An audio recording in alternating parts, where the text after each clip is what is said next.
The man known to history as Pol Pot was born with the name Salath in the village of Prexpal in northeastern Cambodia at some time in the second half of the 1920s. Official records place his birth date as being on the 25th of May 1928, but others have suggested a date of birth over 3 years earlier, on the 19th of May 1925. Given the age that we know that Salath began his education, the latter date of 1928 seems more likely. He was known as Salath for over 30 years, and as we will see, the name Pol Pot was a revolutionary pseudonym, which he gradually began using during the 1960s, one of many he later employed, although it was the one by which he was most commonly known. His mother was Sok Nim, a pious Buddhist who had 9 children, of which Sa was the 8th, and his father was Salath Pem, a relatively wealthy farmer in the Prexpal region of mixed Khmer and Chinese ethnicity. Both then, as now, Prexpal was a very small fishing village on the Seine River, and since Salath Pem owned over 20 acres of rice-growing paddies and a small herd of cattle, he was one of the district's most affluent individuals.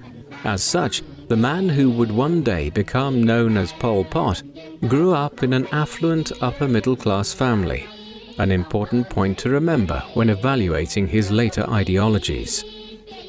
Any account of Pol Pot's life and career must be understood against the backdrop of Cambodia's wider history, as Cambodia's past had been extremely varied by the time that the Roman Empire was collapsing and the Middle Ages were dawning in Europe. In Southeast Asia, Cambodia belonged to a number of regions, including modern-day Thailand, which had absorbed elements of Indian culture, but which were rooted in Buddhism rather than Hinduism.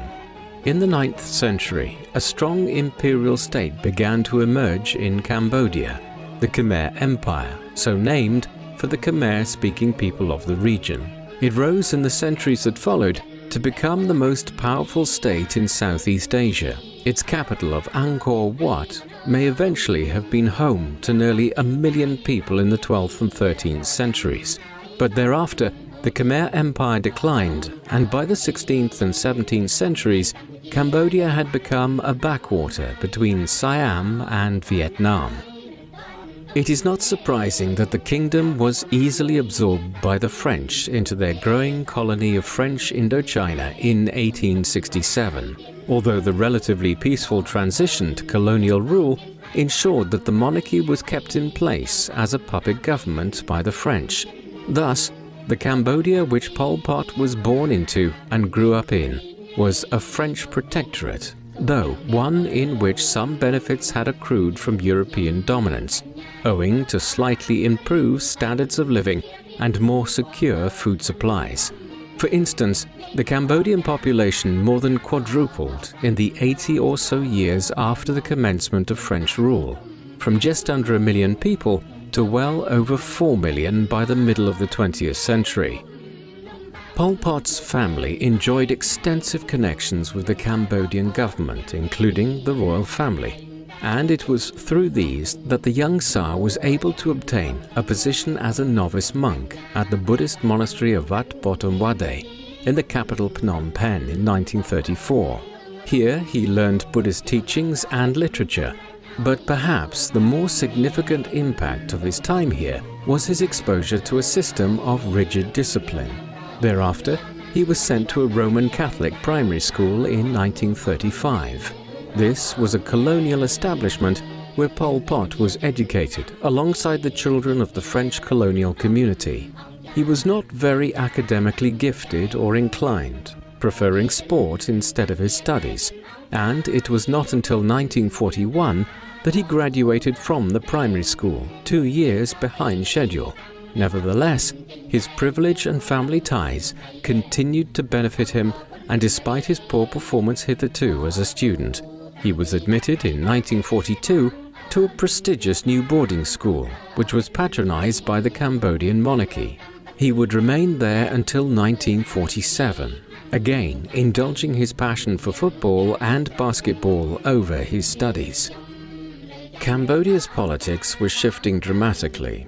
While Pol Pot was undertaking his education, French colonial rule in Southeast Asia was weakening considerably as a result of the outbreak of the Second World War in Europe in the autumn of 1939. Taking advantage of the situation, in October 1940, the neighboring kingdom of Thailand invaded Cambodia and Laos and succeeded in taking possessions of some border provinces from the French. Then, in April 1941, King Monivong, the puppet monarch of Cambodia, died. He was replaced by the French by King Sihanouk, an 18-year-old, whom the French believed would be more pliable than Prince Moniret, Monivong's designated successor. But Sihanouk would prove less of a puppet than was foreseen, and he would play a major role in the tumultuous politics of Cambodia over the next 70 years. No sooner was he on the throne than Cambodia was invaded by the Empire of Japan, as the Second World War spread across Eastern Asia and the Pacific. Cambodia would suffer 4 years of occupation. Then, as the end of the war neared in 1945, Sihanouk proclaimed an independent kingdom of Kampuchea in March 1945. It proved short-lived, and French colonial rule was quickly reimposed on Cambodia in October 1945. But this brief experiment in independence foreshadowed the struggle to end colonial rule which was to follow. Pol Pot's path in the years following the Second World War, though, increasingly pushed him away from Cambodia altogether. Having left boarding school without finishing his studies or acquiring his baccalaureate, he enrolled in 1948 in a carpentry course at the Technical College in Phnom Penh. Given his family background, Pol Pot might have been expected to follow a different career path, and setting out on a vocational training as a carpenter would have been viewed as a step down for the son of a wealthy landowner at the time in Cambodia. Yet it seems that his privilege once again benefited him in the months ahead, as Pol Pot's academic shortcomings were ignored, and in 1949 he was awarded a prestigious scholarship to attend an advanced engineering school far away in Paris in Europe, the capital of the French colonials. At the time, it was not uncommon for the French to invite the sons of well-connected colonial families to acquire their education in France itself, the goal being to inculcate young men like Pol Pot to the virtues of French society and encourage them to want to maintain French control over countries like Cambodia rather than seeking independence. Thus it was that Pol Pot set out for Paris in 1949. However, the political climate of Cambodia in the post-war period was such that Pol Pot would become radicalized against French colonial rule while in Europe, rather than inculcated into becoming a supporter of the French presence in Indochina. Before examining Pol Pot's time in Europe, we need to look at events in Cambodia itself in the late 1940s and early 1950s, in the aftermath of the Second World War. King Sihanouk had succeeded in gaining some concessions from the French government to grant greater autonomy to Cambodia. The country's first elections to a domestic parliament were held in 1946. And a new, modern constitution for the country came into effect in May 1947. Negotiations continued in the years ahead for Cambodia to be given a more concerted form of independence, and thereafter this was driven by events elsewhere in Indochina, as since December 1946 the French had been fighting a war in neighboring Vietnam against insurgents who wished to acquire independence from French Indochina. The First Indochina War would drag on eventually until 1954 and would extend into neighboring Laos and Cambodia. It was the beginning of a long period in which events in Vietnam substantially impacted on developments in Cambodia. And for the meantime, the insurgency in Vietnam made the French government more willing to grant concessions to King Sihanouk and Cambodia as a means of shoring up support there and avoiding another independence war. Yet the concessions which Sihanouk continued to obtain in the late 1940s were viewed as not going far enough, and so as Cambodia entered into the early 1950s, the country was rife with political instability as many parties emerged, calling for independence and an end to French colonial rule, with some also wishing for the abolition of the monarchy, which was tainted by its long associations with the French. This was the situation at home as Pol Pot arrived in Paris in 1949. The stormy politics of Cambodia had been transplanted to the French capital. While he lived on the banks of the Seine in the months that followed, Pol Pot became associated with numerous political groups that had been organized by his fellow Cambodians in Paris. One of these was the Khmer Student Association, which met regularly and was broadly committed to achieving Cambodian independence from French rule. More extreme and effectively illegal was the Cercle Marxiste, or Marxist Circle, a Marxist-Leninist organization which met in secret to read Marxist, Leninist and other communist writings and to discuss Cambodia's struggle against French oppression. It is important to remember that the great majority of anti-colonial independence struggles in Africa and Asia in the post-Second World War period adopted one form of communism or another as their ideological base in their independence struggles, not least because the best way to throw off European imperial rule was by obtaining financial and material aid from communist Russia or China. But in assessing Pol Pot's ideology and future career, we can largely dismiss any ardent affection for Marxist thought, which he might have claimed to have had, as in reality, the future dictator did not really understand Marxist thought at all. What little of Karl Marx's own writings he had read, he later admitted he had not been really able to comprehend. Rather, Pol Pot was attracted by the idea of continuous revolution, without concerns for the violence and humanitarian implications of it, which had become a feature of Marxist-Leninist thought in the post-war period.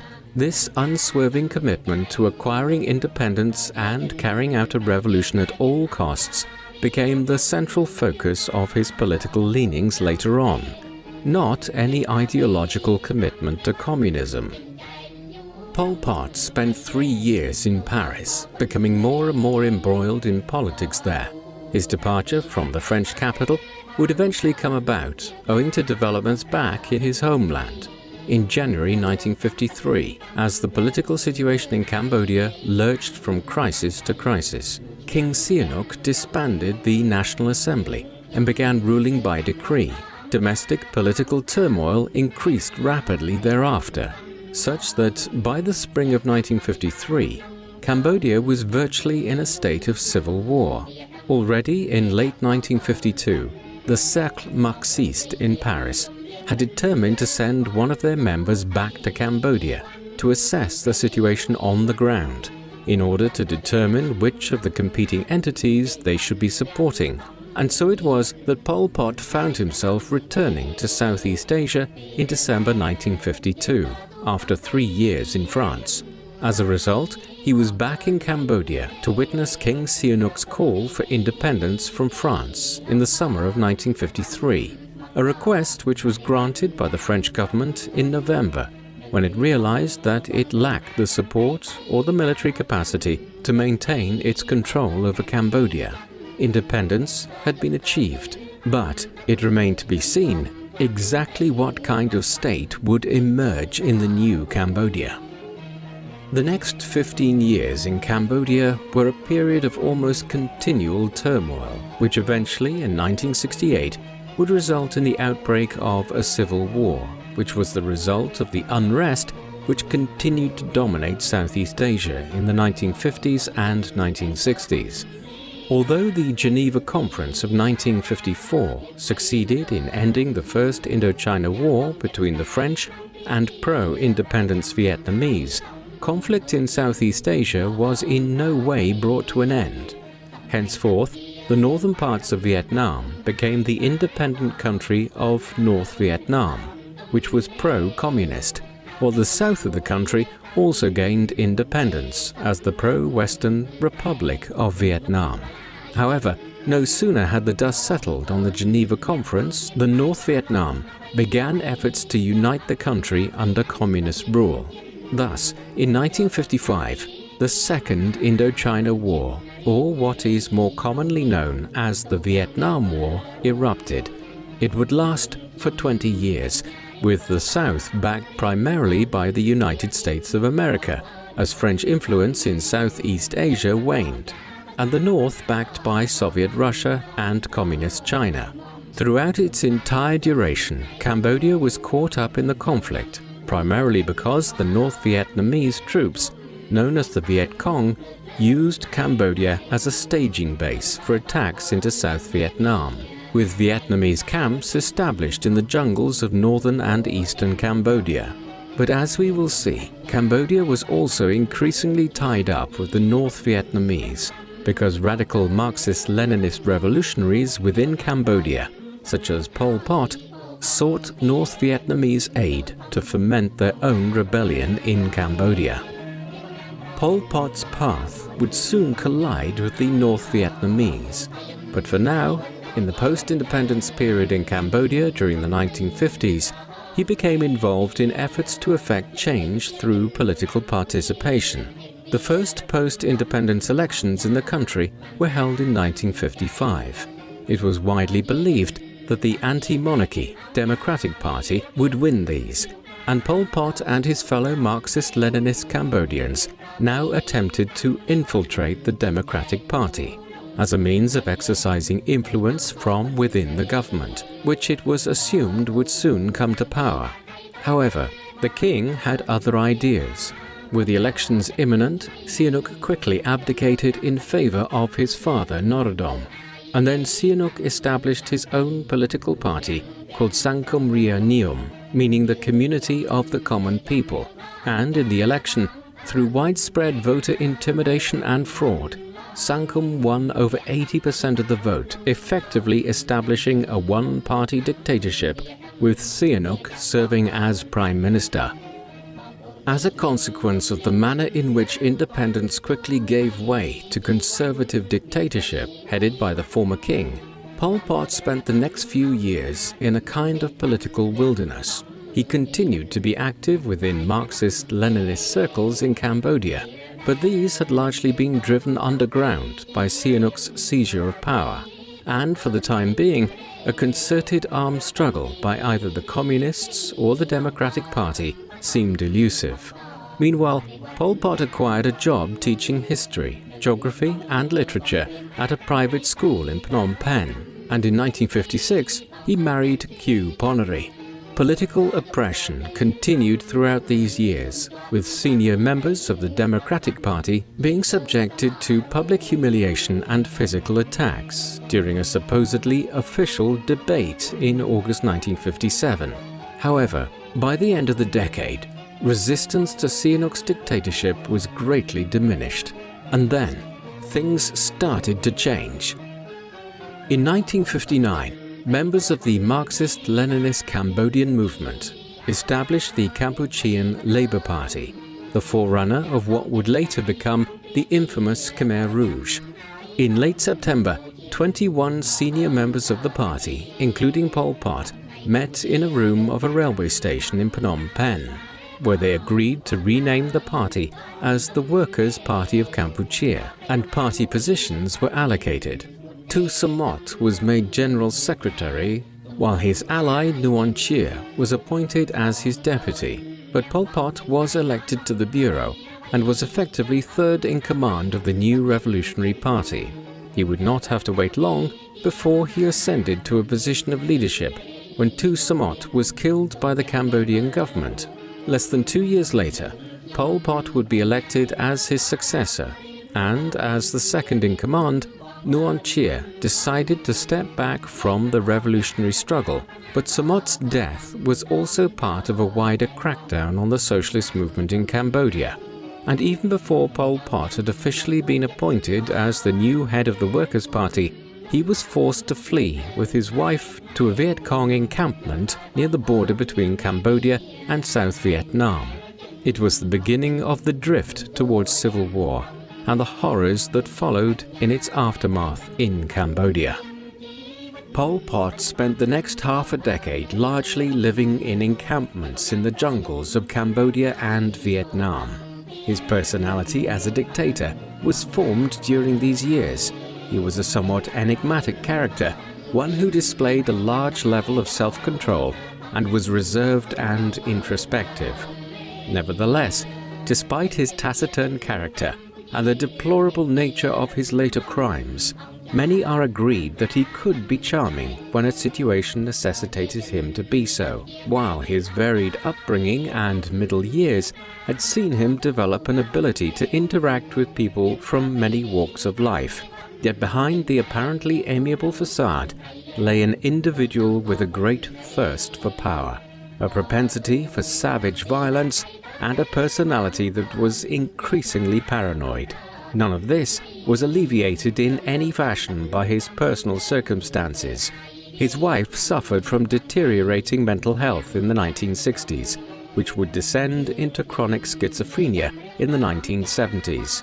Pol Pot and she would eventually divorce in 1979, and although he remarried later in life, he never enjoyed much of a family life, having just one child, a daughter who was born in the mid-1980s, when he was in his late 50s.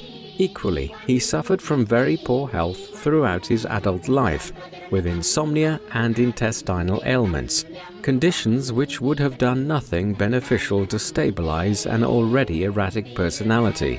Above all, if we are to seek to discover who Pol Pot was and what motivated him, we must remember that he was an ardent Cambodian nationalist, and one whose tendencies in this regard were heightened in the 1960s, as he built up opposition to Sihanouk's regime in the wayward north and east of the country. And if there is any consistency to his actions, it is surely found in his zealous desire for Cambodian independence from French rule and the monarchy epitomized by Sihanouk. As well as being formative in his personal development, these years in the jungle were a time of growth for the Cambodian communist movement, as Sihanouk's repressive regime gained more and more enemies. More revolutionaries fled from civil society into the jungles to plot revolution. Here they found a new umbrella organization for their resentment. The Workers' Party renamed itself in 1966 as the Communist Party of Kampuchea. But at the southwest in Phnom Penh, Sihanouk had begun referring to the party's members as the Khmer Rouge, meaning Red Cambodians. And although Pol Pot and his followers initially rejected the term themselves, it quickly gained traction and is the name most typically used for the Communist Party of Kampuchea today, a byword for the terror which would occur years later when Pol Pot came to power. But beyond this name change, the party was also evolving in new ways. During the mid-1960s, first and foremost, it was developing its own independent streak, wishing to break away from the North Vietnamese. Secondly, it had set out on a new ideological course, one which appreciated that the vast majority of Cambodians were actually farmers. As a result, any Marxist-Leninist revolution in Cambodia would not be driven by an urban proletariat such as Marx had envisaged 100 years earlier, and which had occurred to some extent in Russia in 1917. Rather, the undeveloped state of the Cambodian economy dictated that this would be a revolution of the rural peasantry in Cambodia, so much of which had been impoverished by French colonial rule and that of the collaborationist monarchy, the continuation of which was epitomized in the form of the former king and current dictator Sihanouk. Finally, the major factor at play in these years was the growth of the party and its military capabilities. By 1967, it had several thousand members who were armed in the jungles of northern and eastern Cambodia, waiting to take action against Sihanouk's one-party state. They struck in the first days of 1968. It was the start of a long and bloody 8-year civil war. The Cambodian Civil War was initiated in January 1968 when Pol Pot's insurgents attacked an army base at Bai Damran, south of Battambang, the regional capital of northwest Cambodia.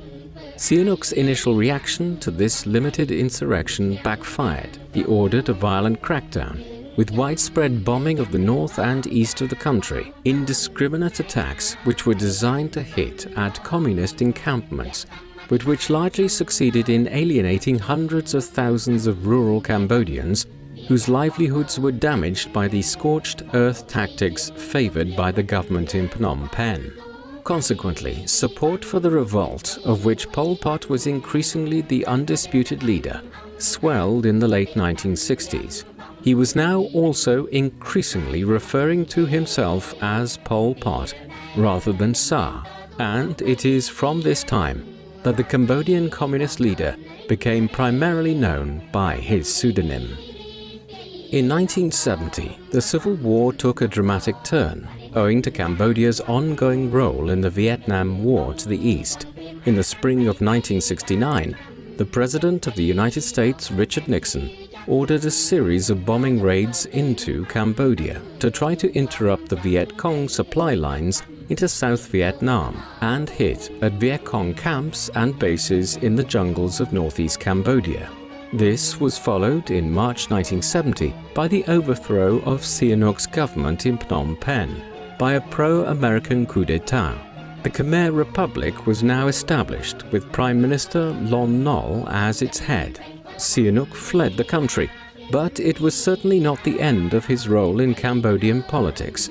Nol honored his commitments to Washington, and the Khmer Republic ordered the Viet Cong to leave Cambodian territory.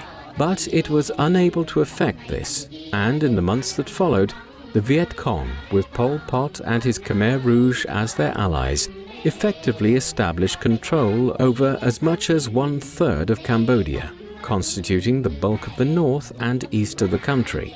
In the process, the Cambodian Civil War shifted from one which had been initiated to overthrow Sihanouk and his regime to one which sought to capture Cambodia for the Khmer Rouge from Lon Nol and his pro-American, pro-Western government in Phnom Penh. 5 years of bloody conflict would follow between Pol Pot's Khmer Rouge and Lon Nol's Khmer Republic, with one backed by the Viet Cong and the Chinese and the other aided by the US. Pol Pot's cause also benefited in the early 1970s from a bizarre reconciliation between his Communist Party and Sihanouk, who had fled to China following the coup of 1970.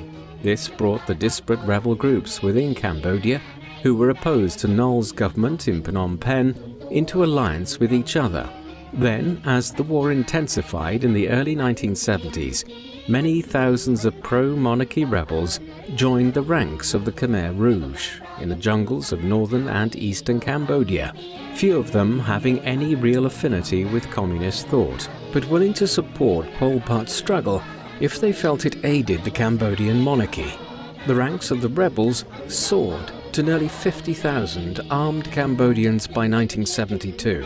Simultaneously, the Communist Party began to develop a more sophisticated party bureaucracy and the rudimentary basics of a revolutionary government, where responsibilities were delegated according to who would fill what ministerial brief, if and when the party was able to seize power in Phnom Penh in the years ahead.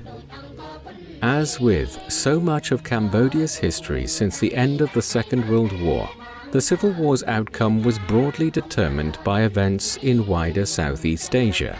From the late 1960s, the US had adopted a policy of exiting the Vietnam War in such a way that would preserve the independence of South Vietnam from its northern communist neighbor, or peace with honor, as President Nixon termed it.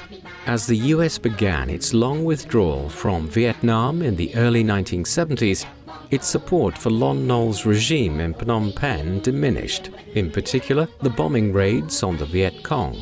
The actions of the Khmer Rouge in northern and eastern Cambodia were temporarily ended by late 1972, and then, in January 1973, Lon Nol declared a ceasefire in the hopes that the civil war would be ended amicably. But it was not to be. Pol Pot and his militants continued their push westwards towards Phnom Penh, and it was clear by the spring of 1973 that they were in the ascendant. Lon Nol had to introduce conscription in order to have enough troops to defend the capital. But even so, the Khmer Rouge reached the outskirts of the city by April. They were prevented from seizing the seat of power at this time only through the intervention of the US, Nixon ordering a huge bombing campaign which drove Pol Pot's insurgents back into the jungle. It was, however, only a limited reprieve. As the months rolled by and US aid dried up, Nol's government found itself increasingly unpopular and confined to a city, the population of which had swelled to nearly 2 million people, nearly 3/4 of them refugees. By March 1975, the Khmer Rouge and the Viet Cong had surrounded Phnom Penh with nearly 400,000 troops, and it was no surprise to anyone when the city finally surrendered to Pol Pot and his insurgents on the 17th of April 1975. The Cambodian Civil War was over. The capital of South Vietnam, Saigon, fell to the Viet Cong just 13 days later, on the 30th of April 1975, as Western efforts to stop the spread of socialist regimes in Southeast Asia ended in dismal failure in the spring of 1975. The Cambodian Civil War was over.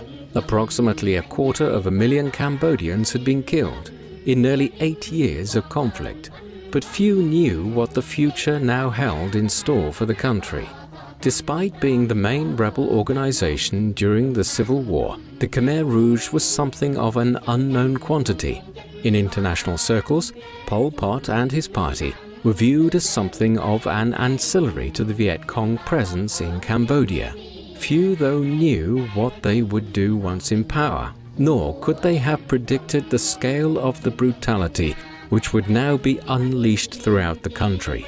Even Pol Pot himself was a relatively shadowy figure, of whom the world knew little in 1975.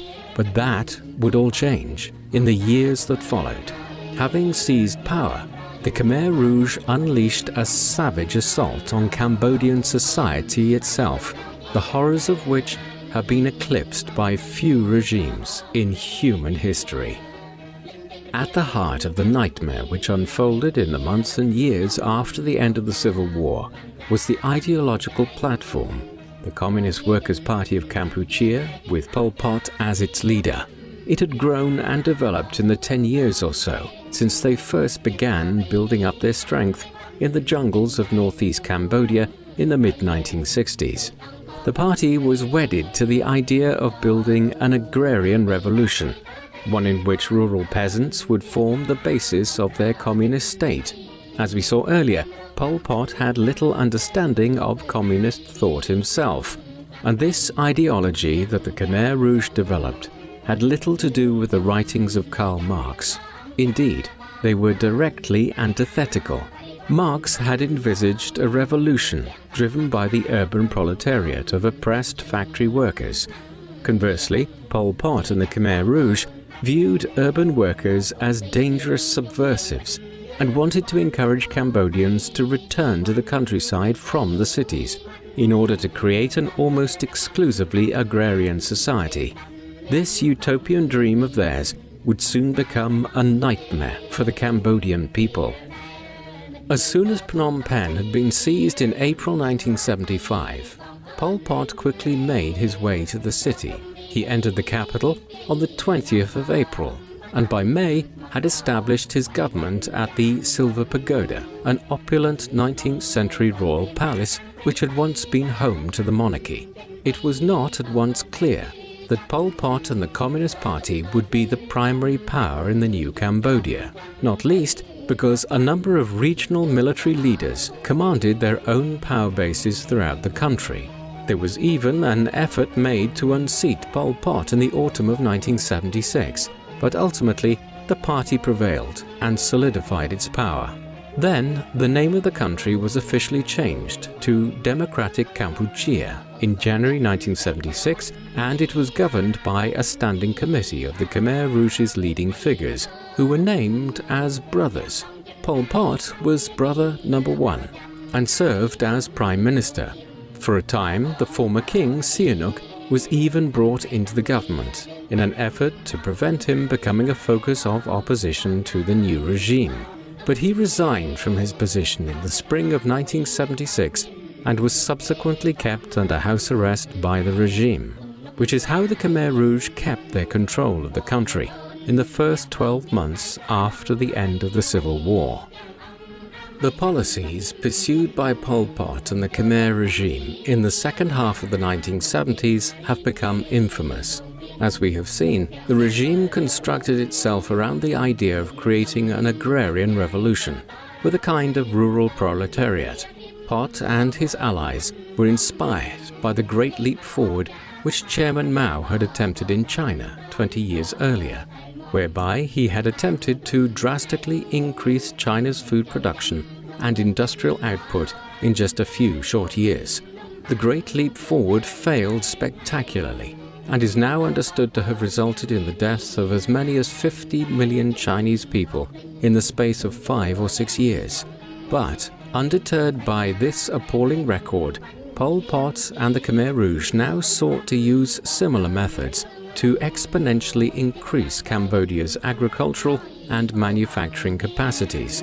The ultimate goal was to make Cambodia self-sufficient and reliant on no other state for the goods which it needed. In particular, Pol Pot wished to avoid having the country fall under the influence of its more powerful neighbor to the east in Vietnam. Cambodian self-sufficiency was to be achieved through collectivization, whereby farms throughout the country were brought under state ownership and then run collectively or communally by farmers. The goal was to have the country's agricultural output increased substantially by forcing Cambodians to work as hard as possible. To this end, Pol Pot and the Khmer Rouge immediately began forcing the population to leave Cambodia's cities and relocate to labor camps in the countryside to work on collective farms. Conditions in these were brutal, often amounting to little more than slave labor.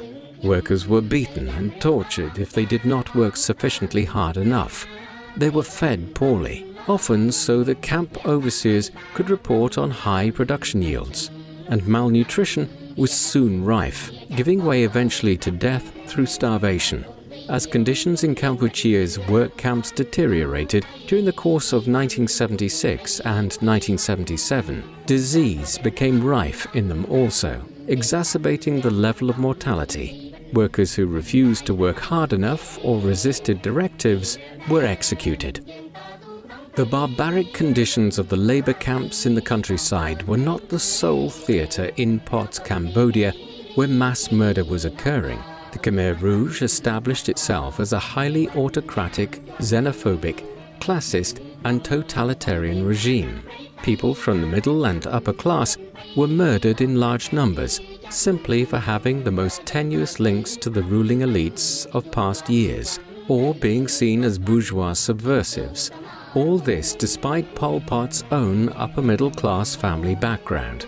Foreigners were targeted also.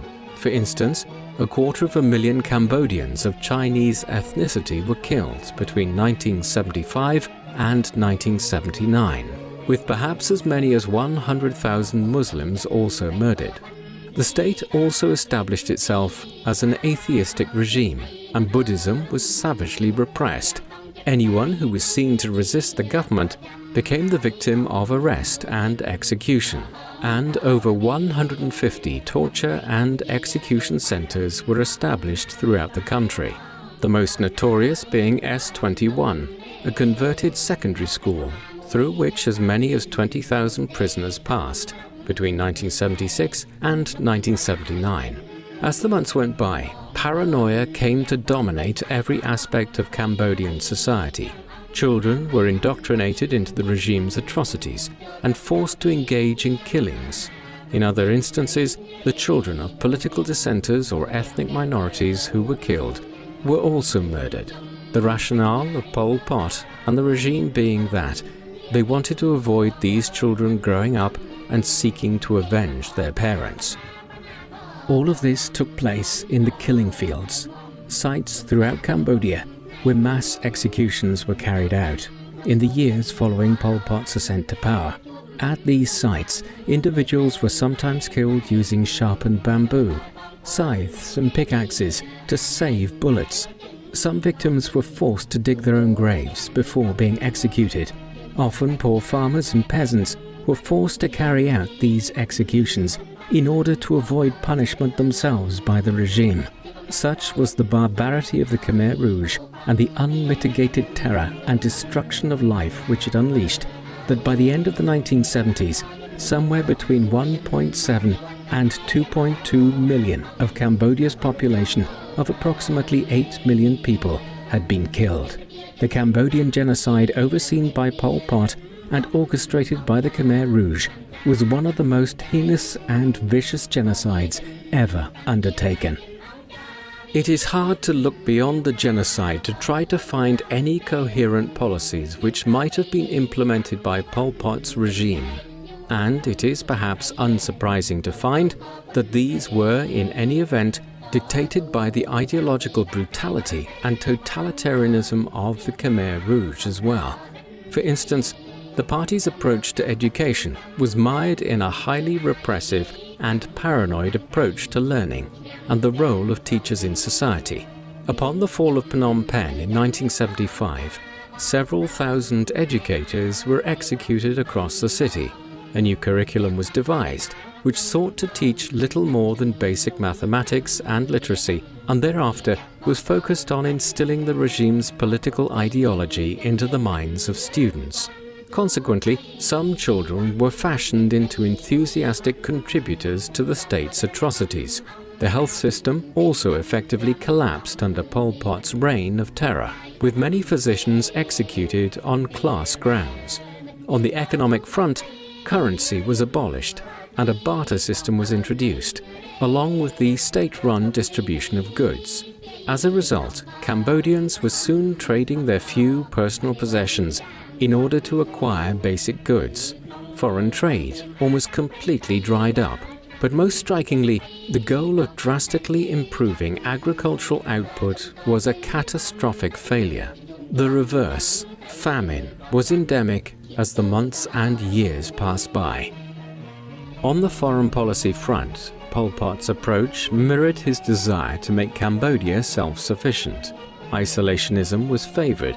Consequently, Pol Pot and the Khmer Rouge spurned the Western powers, including the US, with which the previous administration in Phnom Penh had been so closely associated.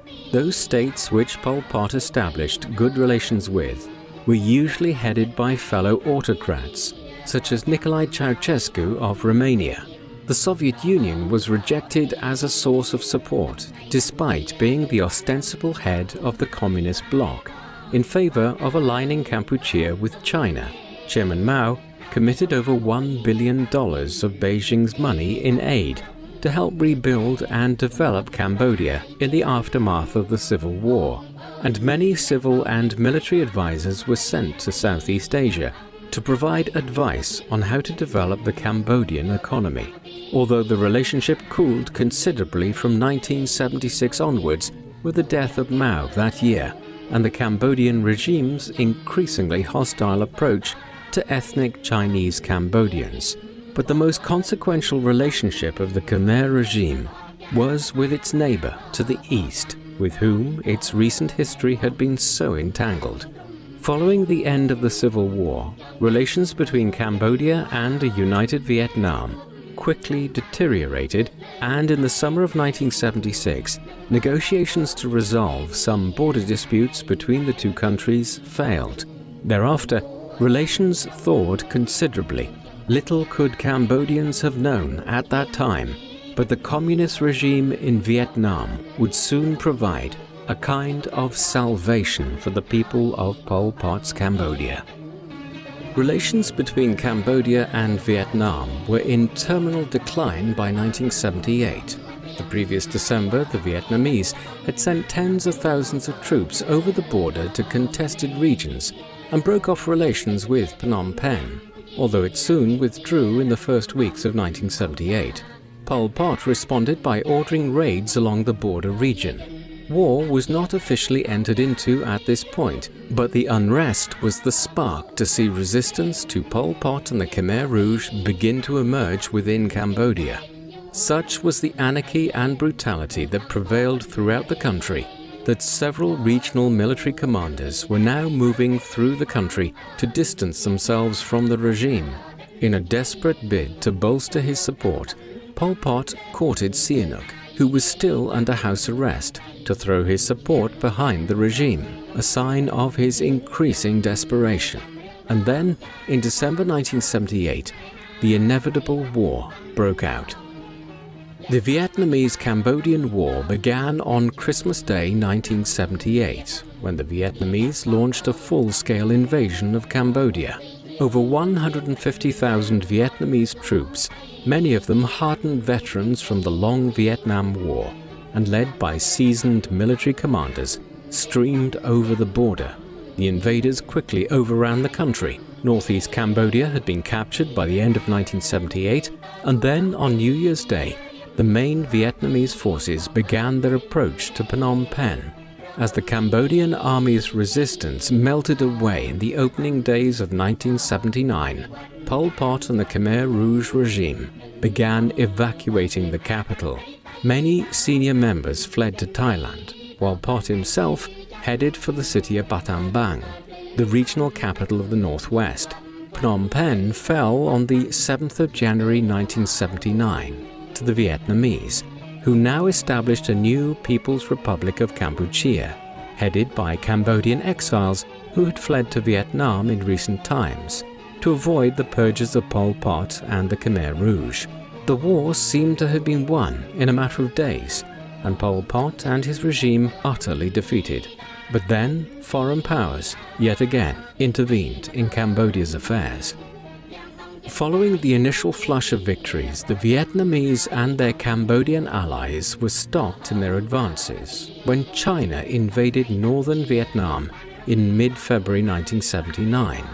Although the Sino-Vietnamese War which ensued lasted less than a month and a ceasefire had been agreed by mid-March, the attack was sufficient to give the Khmer Rouge and many other militant groups in Cambodia time to regroup and organize their resistance to the Vietnamese-backed government in Phnom Penh. During this period, Pol Pot and his Khmer Rouge allies took advantage of the distraction offered by China's intervention to establish control over parts of the northwest of the country along the border with Thailand. Armed with financial and military aid from China and the United States, Pot was trying, in the summer of 1979, to reinvent the Khmer Rouge. Efforts were made to disavow the party's former socialist past and actions, while Pot tried to position himself as the leader of a new patriotic democratic front, an alliance of disparate political and military groups which opposed the Vietnamese-backed regime in Phnom Penh. The leader of the Khmer Rouge even attempted to reinvent himself by dropping his pseudonym, Pol Pot, and adopting the name Pem after his father. Incredibly, these actions won him some credibility on the international stage, and in November 1979, the United Nations chose to recognize the Khmer Rouge as the government of Cambodia over the administration in Phnom Penh, despite the appalling crimes of the regime in recent years, the full extent of which was admittedly still unknown to the world in 1979. Thus, by the end of the first year of the Cambodian-Vietnamese War, the stage was set for an extended showdown between the Vietnamese and their puppet regime in Phnom Penh and the many militant groups which controlled much of the country, and of which the Khmer Rouge was just one. This was effectively a new civil war in Cambodia. It would last as long as that which had first brought Pol Pot and the Khmer Rouge to power in 1975. The Cambodian-Vietnamese War lasted for another 10 years. The Khmer Rouge was just one of the militant groups fighting against the People's Republic of Kampuchea and Vietnam in these years. Foremost amongst these other groups was the National United Front for an Independent, Neutral, Peaceful and Cooperative Cambodia, or FUNSINPAC, which was formed in 1981 by the stalwart of Cambodian politics, the former King Sihanouk. Then, in an effort to win over more support for the Khmer in response to the formation of Sihanouk's FUNSINPAC, Pol Pot officially dissolved the Communist Party in 1981 and proposed a new nationalist movement, an indication of his ongoing ideological flexibility. Then, as the fighting wore on in an interminable series of guerrilla attacks in the jungles and foothills of Cambodia in the mid-1980s, Pol Pot began moving away from the forefront of the movement, and in September 1985, he resigned as the military commander of the Khmer Rouge, in part owing to reverses the previous year when the Vietnamese had pushed the Khmer forces into Thailand from Cambodia, and in part owing to his own declining health. In 1983, he was diagnosed with Hodgkin's lymphoma, a relatively severe type of cancer, which required him to spend extensive periods of time in Bangkok and Beijing, receiving medical treatment. As the war dragged on interminably into the late 1980s, Pol Pot began to make it known to political elements within Cambodia and abroad that he would not seek to return to power should the war end. Rather, his sole wish was to see the Vietnamese removed from Cambodia, or at least that is what he claimed. As ever, this statement came about largely owing to wider geopolitical circumstances. By the end of the decade, the communist bloc worldwide was in decline, and the Cold War was drawing to an end, as it did Vietnam, which had been largely ostracized from the global community since the 1970s, determined to bring its role in Cambodia to an end also. In 1988, it began withdrawing the nearly 100,000 troops which it had in Cambodia and instituted a series of political and economic reforms designed to prop up the People's Republic of Kampuchea and to fully disentangle itself from the country. And by September 1989, it had withdrawn the last of its troops from the country. Once a ceasefire was proclaimed in 1990, peace negotiations began between the various groupings within Cambodia to find a workable way forward in establishing the country. Despite its crimes, while in power between 1975 and 1979, the Khmer Rouge, with Pol Pot as its leader, would play a part in these negotiations. In the talks which followed, Pol Pot remained in an obscure location near the border between Thailand and Cambodia, and instead dispatched his close associate in the Khmer Rouge, Khieu Samphan, to Phnom Penh to represent the party. Here, negotiations largely centered around Samphan, Sihanouk, and the head of the pro-Vietnamese faction Hun Sen. Samphan struck an antagonistic pose in the capital, declaring that the Khmer Rouge refused to disarm its troops in western Cambodia. In response, Sen and Sihanouk proved similarly recalcitrant. As a result, sporadic fighting continued throughout the early 1990s, even as negotiations continued in Phnom Penh. Eventually, it was agreed that national elections would be held in the early summer of 1993. The results were a sharp rebuttal of Pol Pot and his Khmer Rouge, with Sen and Sihanouk's parties cumulatively winning nearly 80% of the vote. It was the beginning of the end for the Khmer Rouge and for Pol Pot too. Sihanouk now negotiated a coalition with Sen, and the new combined government launched an offensive against the Khmer Rouge in western Cambodia. While the initial gains made by the government were pushed back by counter-offensives launched by Pot in the course of 1994, the party was nevertheless witnessing increasing desertion of its forces in Cambodia in the months that followed. On its last legs, from this point onwards, it had little more than a few thousand troops occupying a small segment of the border region with Thailand. But despite its weakness, It would take until 1999 for the Cambodian government to fully defeat the party which had so terrorized its own country in the 1970s. However, Pol Pot would not live to see the final defeat of the Khmer Rouge. The man who had been born as Salath in the 1920s and who had created such immense human suffering in his homeland eventually met his end in 1998, but his downfall had come shortly before that. With the Khmer's fortunes at their lowest ebb ever, the husk of a party which remained turned against its leader in 1997. Paranoia and internal disputes plagued the leadership in the wilds of Western Cambodia by this time, and in a party coup in the summer of 1997, Pol Pot and his family were placed under house arrest by a rival faction led by one Ta Mok. By that time, Pol Pot did not have long to live in any event. He suffered from a heart condition, and a stroke had left him partially paralyzed and needing regular oxygen. Moreover, his cancer remained, and without access to effective medical care, he was deteriorating rapidly. Such was the wreckage of a man whom the Khmer Rouge